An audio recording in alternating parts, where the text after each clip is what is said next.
Senhor. Eis-nos aqui, Pai. Eis-nos aqui, Jesus. Pecadores, mas que o Senhor levou os nossos pecados, as nossas transgressões. Nós somos um daqueles povos, irmãos. Vamos estar abrindo a nossa Bíblia em Lucas.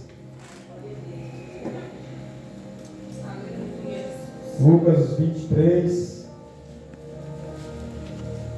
Capítulo 23, versículo 33, amém?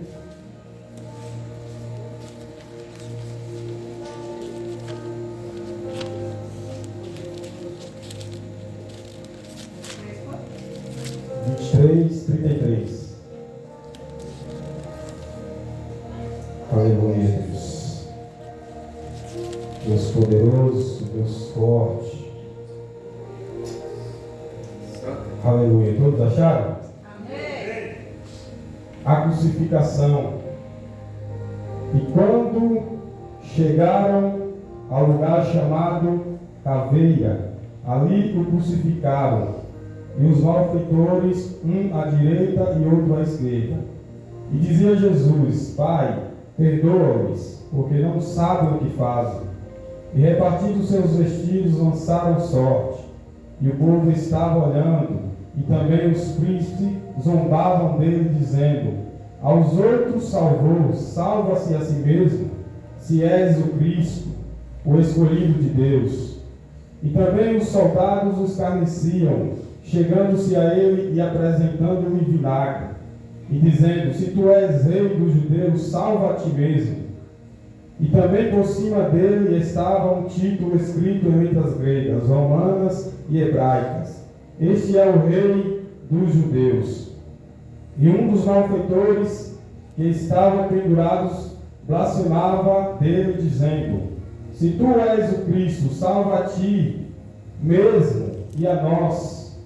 Salva a ti mesmo e a nós. Respondendo, porém, o outro repreendia-o, dizendo: tu nem ainda temes a Deus, estando na mesma condenação? E nós, na verdade, com justiça, porque recebemos o que os nossos feitos merecíamos. Mas este nenhum mal fez. E disse a Jesus: lembra-te de mim quando entrares no teu reino. E disse Jesus: em verdade te digo, que hoje mesmo estará comigo no paraíso. Amém? Amém. Podem assentar em nome do Senhor Jesus? Não, uma palavra rápida sobre a crucificação do nosso Senhor Jesus. Um dos capítulos e títulos da nossa Bíblia mais falada e conhecida, a crucificação do nosso Senhor Jesus, aquele que entregou a vida por mim, por você e por toda a nação, por toda a humanidade. Porém, há um pequeno detalhe: ele a entregou por todos, mas nem todos aceitou essa entrega dele.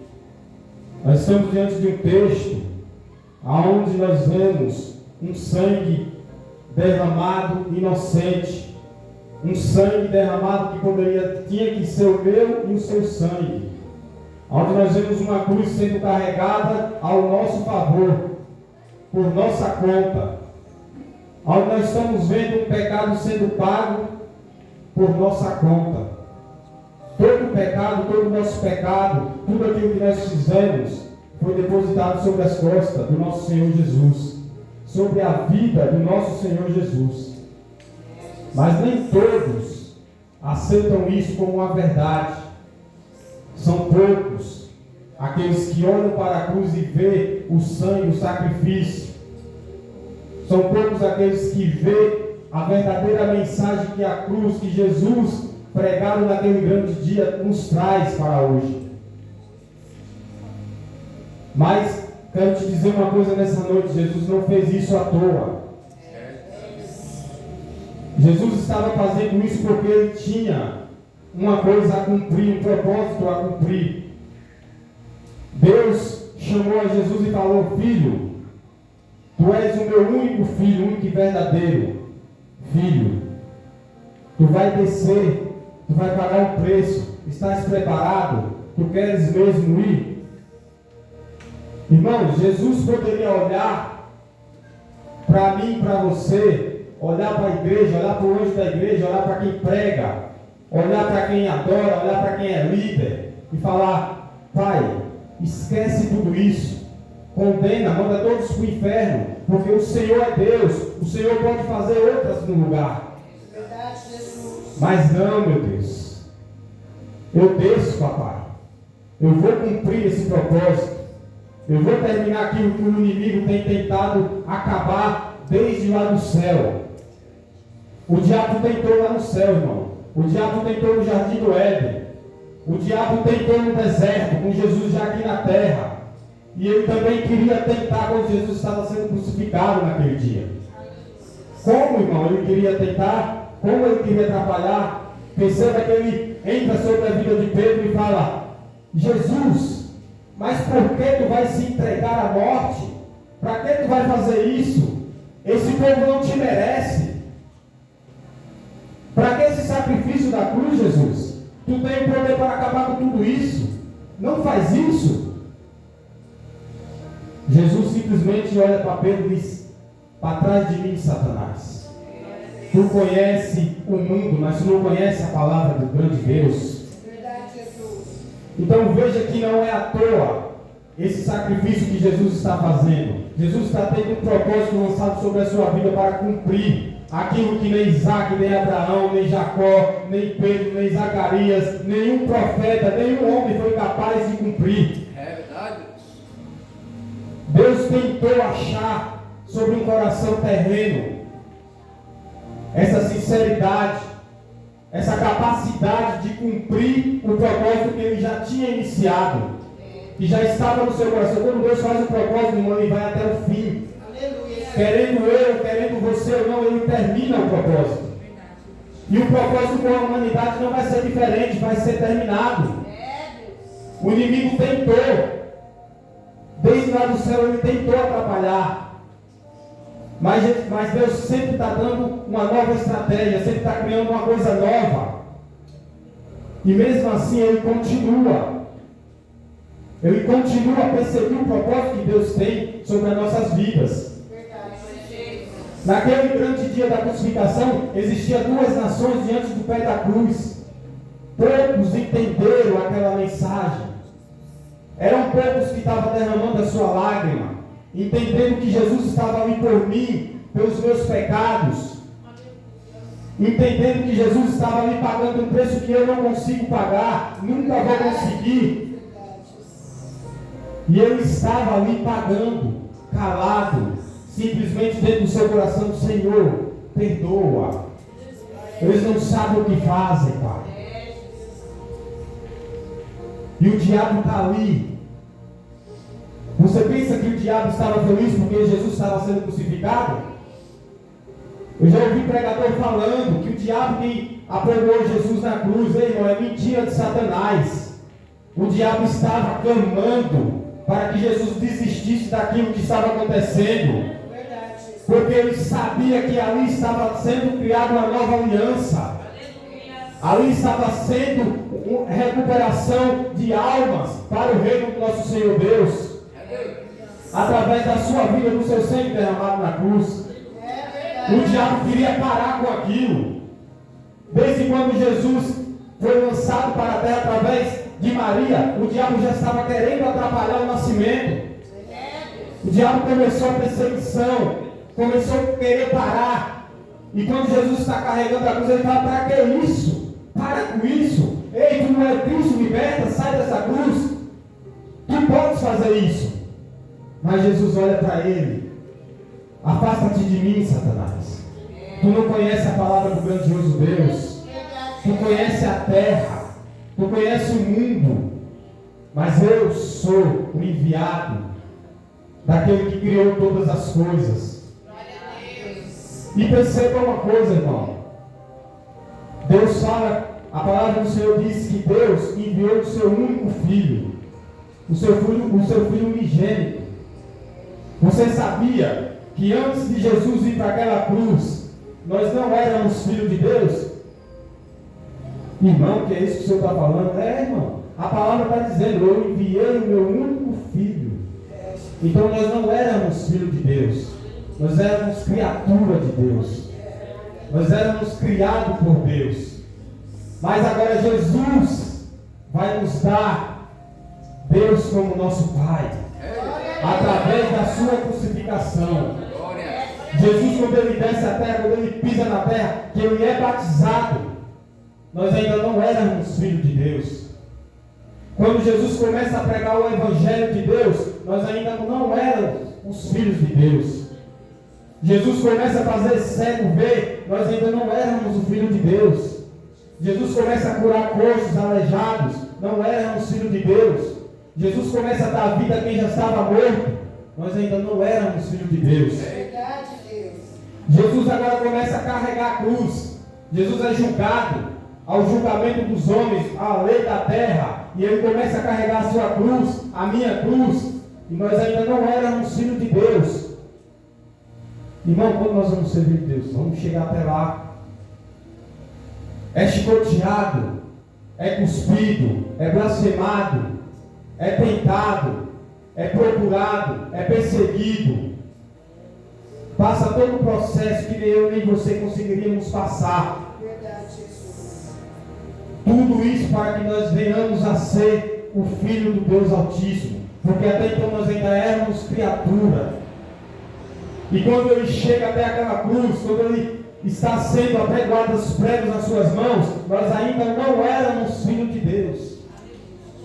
Quando os pregos estão sendo pregados nos seus pés, nós ainda não éramos os filhos de Deus. Mas quando ele está sobre a cruz, naquela última hora, que ele olha para o céu e fala: está consumado. Aleluia. Eita, aleluia. Aleluia. Tinha duas nações, uma estava entendendo o que estava acontecendo, a outra estava pedindo para que Jesus ainda mostrasse que ele era filho verdadeiro de Deus, ainda estava pedindo uma prova. Mas Jesus estava, meu irmão, nos dando a porta aberta para entrarmos. Jesus estava mostrando o caminho. Jesus estava mostrando a porta que nós deveríamos entrar. Porque Ele é o caminho, Ele é a verdade e Ele é a vida. Então, o diabo começa a clamar. Os demônios estão todos perturbados. Para com isso, alguém pode parar com esse negócio aí? Jesus está olhando de lá, está falando: perdeu mais uma vez, Satanás. Estou subindo aqui porque toda essa nação, toda essa humanidade agora é filho do grandioso Deus. Agora Jesus não é mais o filho unigênito, Jesus é o primogênito. Porque agora tem eu como segundo filho, a irmã como terceira, a igreja como os filhos do Senhor Deus. Então nós não éramos filhos do nosso grande Deus. Nós éramos criados por Deus. Nós éramos uma criatura de Deus. E como nós pecamos, quando nós erramos, quando nós andamos errado, Deus envia o seu único filho. Não sou eu que estou dizendo, é a palavra de Deus. Eu enviei o meu único filho, o meu unigênito, pelo amor do mundo, pelo amor da humanidade, da criatura, o que eu criei. Quando ele fala o mundo, porque ele criou o mundo e tudo que no mundo há. Então o inimigo, ele não fica feliz que nós estamos aqui adorando aquele que morreu por mim e por você, aquele que nos salvou, aquele que nos colocou de volta no caminho, aquele que agora abriu uma porta. Ei, tem muito pregador vindo até aqui pregar chave de casa, chave de apartamento, pregar portas abertas, mas eu quero te dizer, a porta já está aberta desde 2000 anos atrás. Irmão, Jesus vai abrir a porta. Irmão, a porta já está aberta. A porta já está aberta 2000 anos atrás. Só que é uma porta estreita. É uma porta que poucos têm capacidade, coragem de seguir o caminho. Porque quando chega até a porta, muitos param. Quando vê o aperto que é para entrar ali, que é porta larga. E é o que está acontecendo na nossa geração de hoje. Estão querendo enlarguecer uma porta que Jesus abriu. Isso é difícil. Por isso que ele fala: muitos são os chamados, mas poucos são os escolhidos. Porque vai ser poucos aqueles escolhidos que vai ter a capacidade de sofrer, de se apertar, de passar pelo caminho estreito, caminho de espinhos, caminhos de choro, caminhos de dor, caminhos de chicoteada nas costas, caminho de perseguição, caminho de pedras lançadas sobre a sua vida. Olha lá, está indo para a igreja, depois de ter matado, roubado, traficado, usado droga, bebido, feito e acontecido no mundo, agora quer ser filho de Deus. Irmãos, a Bíblia diz que há filho de Deus e há filho de demônios, há filhos de deuses, mas a Bíblia diz que aqueles filhos de Deus são aqueles que obedecem à palavra do Senhor. Aquele que faz a vontade de Deus são os verdadeiros filhos de Deus. Tem gente que está sendo desviada do caminho do Senhor, está falando: eu estou desviado, eu estou fora dos caminhos, eu estou fora da igreja, mas eu continuo sendo filho de Deus. Ele está enganado. Ele está enganado, porque a palavra que diz: filhos de Deus são aqueles que fazem a vontade de Deus, aqueles que servem ao Senhor. Esses são os verdadeiros filhos de Deus.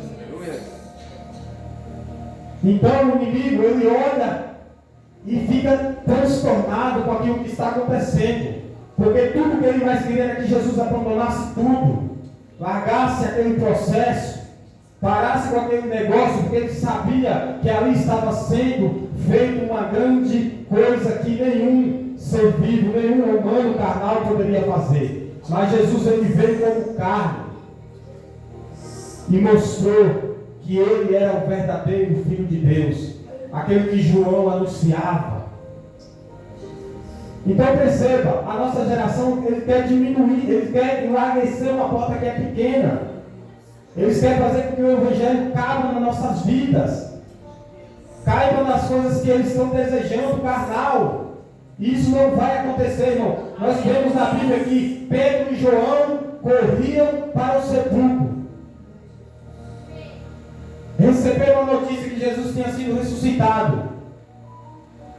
Aí eles começam a fazer uma aposta de corrida para ver quem chegava primeiro. João chega primeiro. Mas quando João chega até a porta, ele não tem coragem de entrar, ele vê os panos jogados. Pedro devagarzinho indo atrás, Pedro chega até a porta, se abaixa, entra e vê os panos dobradinhos, organizadinhos no lugar. Quem lê Bíblia aqui sabe o que eu estou falando. Eita glória! Aleluia! Tem muita gente que está pregando, tem muita gente que está fazendo a obra, é liderança, está buscando. Mas quando chega diante da porta, que vê os panos jogados, eles acham que Jesus não vai voltar mais. Porque é essa a mensagem. Meu Senhor está sobre a mesa comendo. Se ele sai da mesa e deixa os panos bagunçados, é porque ele não vai voltar mais. Mas se o Senhor está na mesa e sai e deixa arrumadinho, ele está dizendo: eu vou voltar. Então Pedro, ele entrou e entendeu a mensagem de Jesus. E ele saiu dali maravilhado, crendo que Jesus verdadeiramente tinha ressuscitado e já estava no nosso meio novamente. João não entendeu, porque ele correu e chegou até a porta, viu os panos bagunçados, mas não entendeu a mensagem. Ele enxergou os panos bagunçados, porque ele ficou do lado de fora. Mas quando nós entramos dentro do Evangelho de Cristo, quando nós ficamos diante da cruz, observamos a mensagem que a ressurreição de Jesus nos traz, a crucificação de Jesus na cruz nos traz, nós entendemos que Jesus está com os panos organizadinhos sobre a mesa e que Ele vai voltar para nos levar.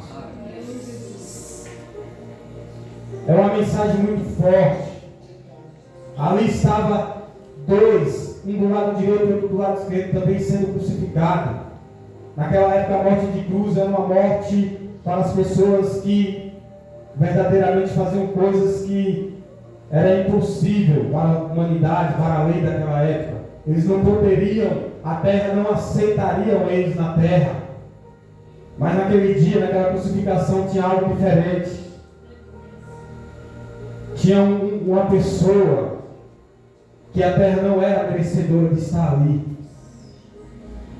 Que era o nosso Senhor Jesus. Os dois, um do lado direito e outro do lado esquerdo, sim. Eles mesmos, um falou: ei, nós estamos aqui porque nós pecamos, nós erramos, nós sabemos porque nós estamos aqui. Mas esse nada fez. Está sendo crucificado e ainda assim tu não crê. E veja, irmão, perceba que aquele rapaz, ele recebeu a sua salvação. Na última hora ele recebeu a sua salvação da sua alma.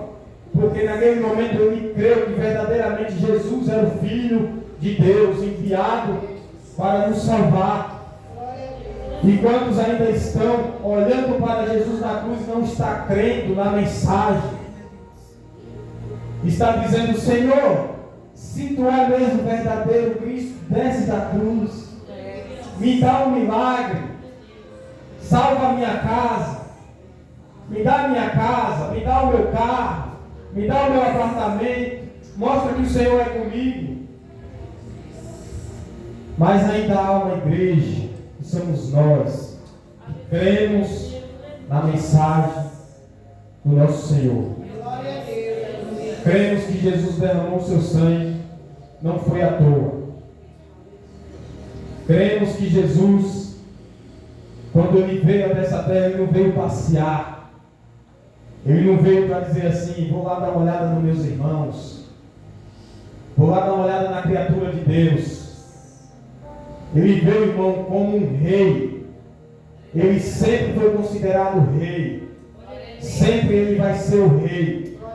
E perceba que ele é um rei diferente. Quando nós olhamos para um rei carnal, um rei homem, ele vê a sua nação brigando, a sua nação passando fome, a sua nação em dificuldade. Ele continua sobre o trono, sentado, ele não quer saber o que está acontecendo. Mas o nosso rei, Senhor Jesus, ele fez questão de sair de lá do seu conforto e vir até a terra, passear no nosso meio, viveu junto conosco, se fez carne para sofrer aquilo que eu e você nunca vai suportar. Por mim e por você. Esse é o verdadeiro rei. E a única coisa que ele pede é que nós adoramos a ele, que nós cremos, que nós acreditamos e tenhamos a fé que aquele sangue derramado foi para a nossa salvação. O preço está pago, mas você tem que aceitar esse preço pago. Um dia sua alma vai morar em algum lugar. Há uma vida depois daqui, é isso que nós temos que crer. E Jesus veio para nos dar uma vida eterna, uma vida em um lugar santo, uma vida do lado do nosso Criador. Jesus nos deu acesso. É através dele que nós vamos alcançar a glória do nosso Senhor Deus.